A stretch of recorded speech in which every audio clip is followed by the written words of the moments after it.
quote, "Are you going out of business?" And I think to myself, well, if you don't buy that cinnamon bun I am, Gretchen, fill it high, watch it fly.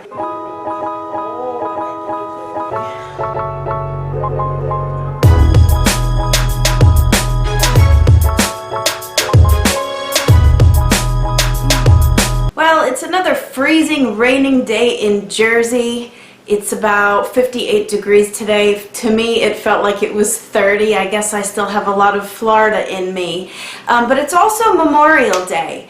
And what that weather means on Memorial Day, as you all know, is that a lot of times the parade gets canceled, and that is exactly what happened today. Now, normally, that really wouldn't be a big deal to me, but this year it was kind of a big deal because the bakery that I'm working at now, that's only been open for like maybe going on 3 weeks, was really relying on the Madison parade to come right past the front of their bakery to sort of get the word out so people would finally know that the bakery is open and in town. And so we were all really relying a lot on today's holiday to kind of spread the word. So we were in there last night prepping to get ready for today, expecting this big giant turnout to sell tons of red, white, and blue cupcakes and cakes and strawberry shortcakes. I mean, all the pastries and cakes that people would normally come into the bakery and pick up for their barbecue or their party or whatever. And it was a literal flop. Really, what a bummer, you know what I mean? So basically, I was supposed to go to work today to sort of, you know, replenish and make more stuff as we sold things. And I got a text this morning that said, "Parade is canceled, we are dead, we're not selling anything, don't bother coming in."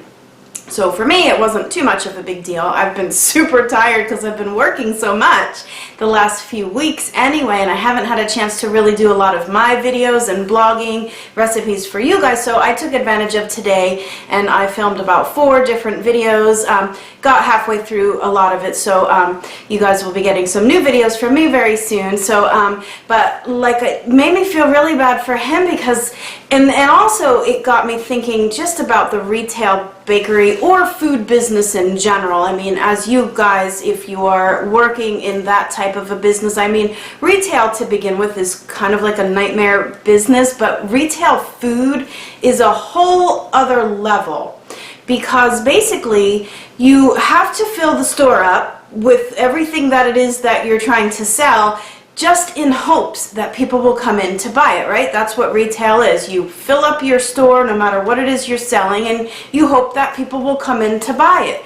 Well, when you're talking about food though, that's like, I mean, how long can you keep the food in your store, right? And then when you're talking about a bakery business, on top of that, it's like, people aren't going to come in and buy day-old pastries and breads and buns and donuts and things like that. So all these experiences that I'm having in my friend's new bakery is just really a good reminder daily of things that would happen to me when I owned my bakery. And I think one of the biggest things for me that was like a severe shock to the system when I first bought my bakery. This was sort of like my first retail experience because before that I had worked in hotels and for catering companies and for restaurants, and that's a little bit of a different food business than a retail bakery. Pretty much what you make is because somebody ordered it, whether they're in a restaurant or a room service in a hotel or it's being put out on a buffet in a banquet hall or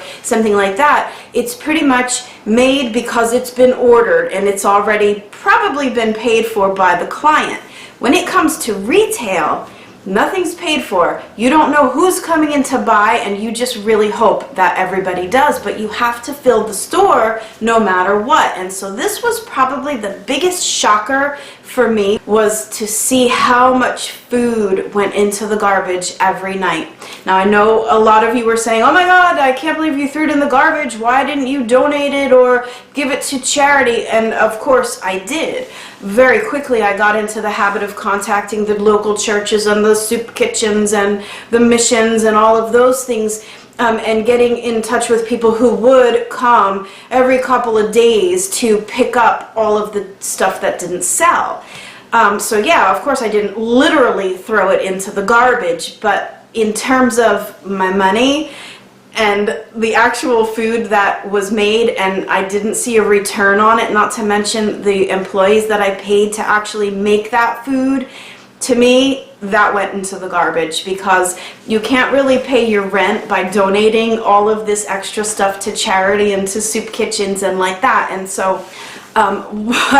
what, like I said, big shock to the system. I mean, imagine like you just bought this bakery and you're so excited, but you also just spent a lot of money getting loans and just the whole thing that goes along with that. And then at the end of every day, you're just looking at all of these things that didn't sell, and that's your money. And so now I'm like reliving this with my poor friend who's going through this same thing. I mean, we worked all night last night prepping to have a super busy day. The parade was literally going to come right past his bakery, which is like, what a great opportunity for people to be like, oh my God, there's a bakery here, and go in and buy. And just like, if the weather was beautiful, I guarantee he probably would have sold everything. And so anyway, back to my bakery story at hand, I was just remembering my first thoughts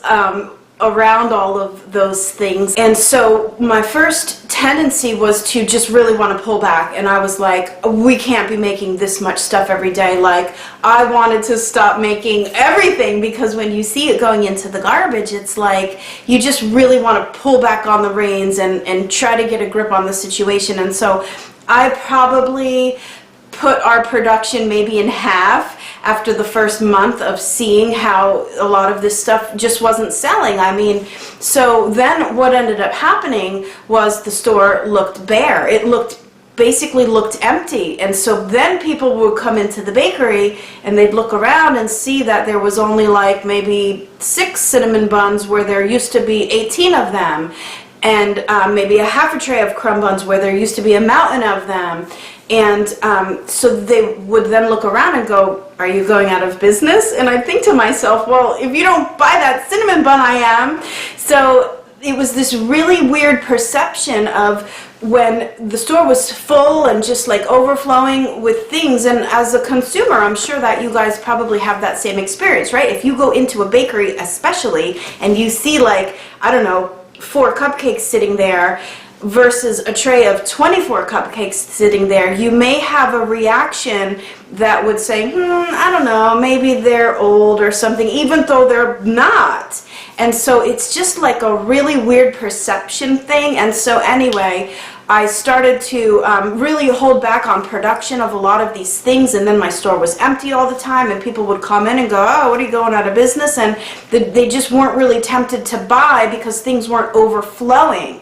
And so that really changed my tune really quickly, and I just sort of had to swallow that whole idea of and basically just close my eyes every night. And you know, when the things went into the garbage, that's just part of the game, really. This is part of the retail horribleness of what's going on here, and you have to make this stuff fresh every day. And so that's probably one of the hardest things about being in the bakery business, is that you know, we're not selling shirts or socks or shoes where the inventory could just sit in the store for months on end and nothing is happening. We're talking about fresh, perishable things here, and so if you don't sell it that day, you're screwed. And so then imagine, especially like I'm just talking about like a normal day of just, you know, filling the store and hoping that people come in, but then imagine on a holiday where you have these expectations to do above and beyond what you would on a normal day. And so obviously you make above and beyond what you would on a normal day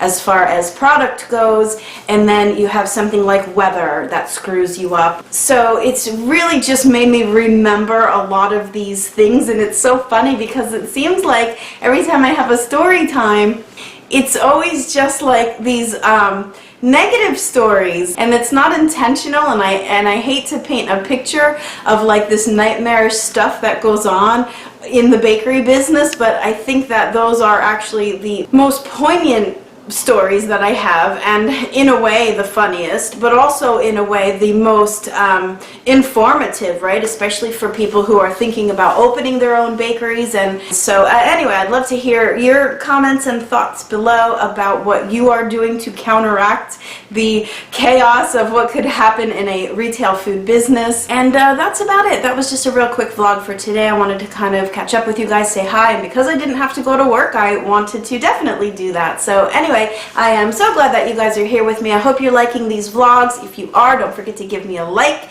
and also subscribe to my channel so that you don't miss a single thing, especially more recipes that I have coming for you very soon. So as always, guys, I love that you're here with me, and I will see you soon.